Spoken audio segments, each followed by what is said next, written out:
চিরদিনই তুমি যে আমার আজকের এপিসোডে দেখতে পাওয়া যায় যে অপর্ণা কেবিনে গিয়ে তার বাবার সঙ্গে দেখা করে এবং বাইরে আসার পর রূপা বলতে থাকে তোর জন্য আর্য স্যার অপেক্ষা করছে এবং অপর্ণা তখনই আর্য স্যারের সঙ্গে দেখা করতে যায়।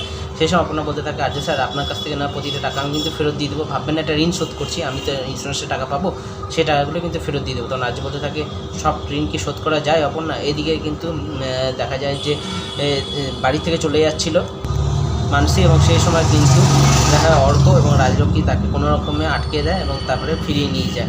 এদিকে দেখা যায় যে মীরার কাছে ফোন আসে কিঙ্কর বলতে থাকে তুমি এটা কী করেছো, তুমি কী চাইছো সেটা বলো তো। তারপরে কিন্তু ভয় পেয়ে যায় কিছুটা হলেও মীরা এবং মীরা কিঙ্করের সঙ্গে দেখা করতে আসলে মীরাকে বলতে থাকে যে তুমি যেটা করেছো এর ফল কিন্তু তোমাকে ভুগতে হবে। তুমি চাইছো আর্য অপর্ণা থেকে দূরে থাকুক, কিন্তু এইভাবে কি তুমি পারবে?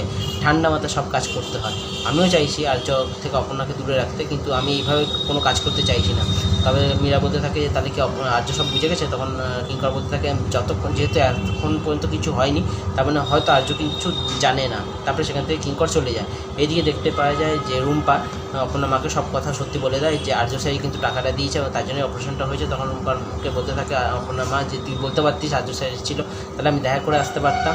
তারপরে কিন্তু রুম্পা মা তারপরে দেখা অপর্ণা মা সেখান থেকে কাঁদতে কাঁদতে বেরোয় এবং সেখানে দেখতে পায় যে আর্য অপর্ণা তাদের ভালোবাসার সেই মুহূর্তগুলোতে রয়েছে এবং সেই সময় তার ভালোবাসার কথাগুলো বলছে এবং সেই অবস্থাতে দেখে অপর্ণা মা কিন্তু কিছুটা চমকে যায়। তারপরে এপিসোডটা শেষ হয়ে যায়। দেখা যাক নেক্সট এপিসোডে কী হয়।